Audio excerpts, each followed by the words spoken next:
and you're fighting Felipe Lins this weekend, and I was just going to see how your rival to Vegas has been for the weekend.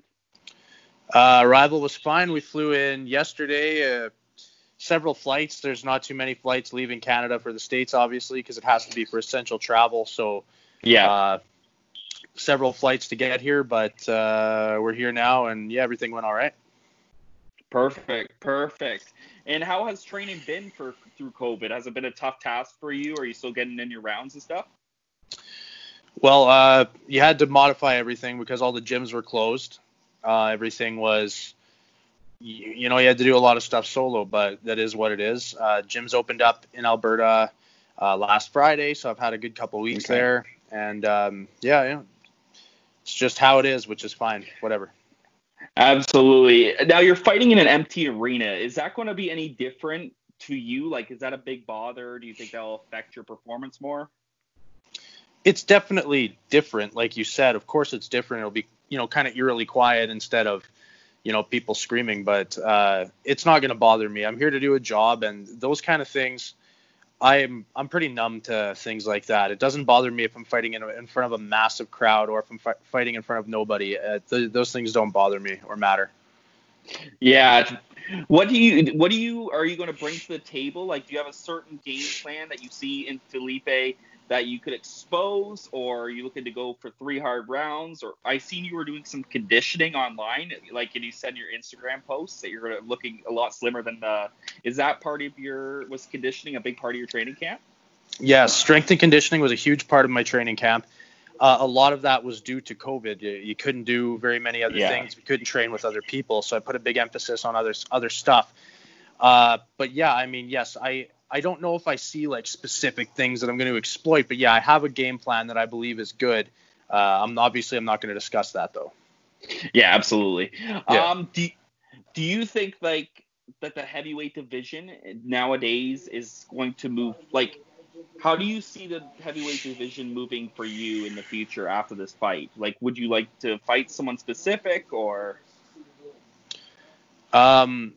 For me, I mean, it obviously depends if I win or lose. If I win, I get to call someone out, kind of. Yeah. If I get the microphone. But if I lose, then I'm not one of those people with a blinded religious belief in themselves who thinks that there's no possible way I can lose. I think I'm gonna win, and I'm definitely ready. I prepared as hard as I can. But if I lose the fight, well, my opponent prospects are completely different than if I win the fight. So it's not really just there's multiple scenarios after this. Yes.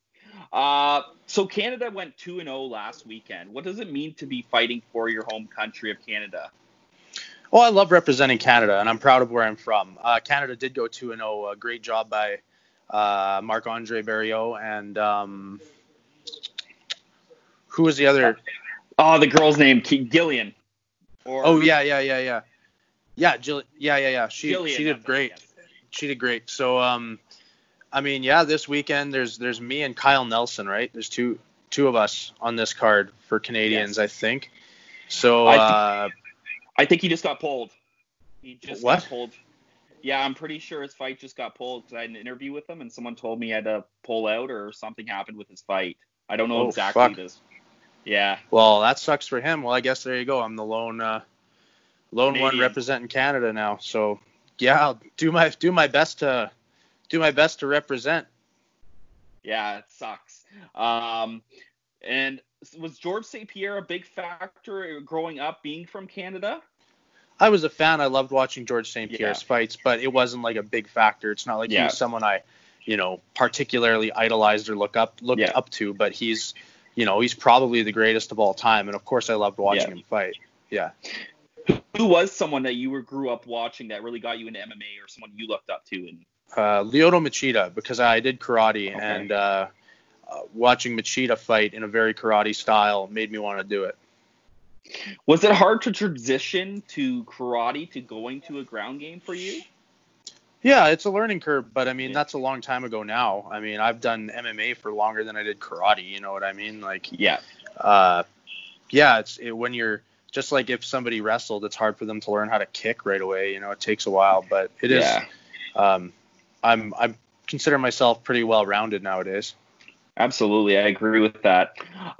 Just a couple more questions. Predictions on Cormier versus Miocic, and how do you feel that the heavyweight division with Ngannou would like? What would you like to see with that division move on in the future?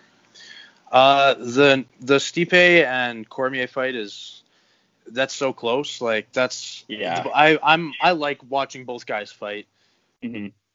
If I had to bet, I'd bet on Cormier. I think if Cormier, uh, Stipe is not an easy guy to take down or control on the ground or anything. He's not an easy guy to get a leg up on at all. But Cormier was able to control him for long stretches when he did take him down. And then he kind of got, a little tired and was having so much success in his striking that he kind of abandoned what, I don't know if it was his game plan, obviously, but he kind of abandoned the wrestling heavy approach because he was landing so many punches. I can't blame the guy, but I think he's going to come in here with a very set in stone game plan and not give Stipe the chance to land those strikes, because Stipe can always change the tide of a fight with a few punches. Absolutely. And I just got one more question for you. The Reebok deal this year ends with the UFC. Would you like to see them go back to sponsorships, or would you like to see them re-sign with another company? Well, I mean, I was never in the era where you were allowed your own sponsorships to advertise things, but I know guys were making a lot of money on those. So I'm confident that if I had that as an option, that I would make a lot more money than I do with my extra $3,500 I get per fight from Reebok. So I would, of course, prefer the your own sponsor logo option. Do I see them going that way? No, I don't. But if that's the case, I think that'll be good for fighters as a whole. Okay, and I'll sneak one more in there. How has the testing been for COVID so far? And do you feel pretty safe with the whole fighting during it? Yeah, the test was like mildly uncomfortable for a second. They just touch the back of your throat with a Q-tip. It's really no big deal. As for feeling like safe, I mean, yeah, I'm not a person who's worried about that kind of stuff. I appreciate the threat that it is to old people and people with compromised immune systems, and I would never want to spread anything like that. But me, myself, I really, I don't feel that it would significantly affect me. So I'm not worried about anything like that. No. Okay. And I really appreciate you answering some of my questions today and squeezing this thing in during this fight week. And I wish you good luck through your fight, and I know you'll do well. So. Yeah, no worries, man. Thanks a lot. Appreciate it. Yeah, no worries. Thank you.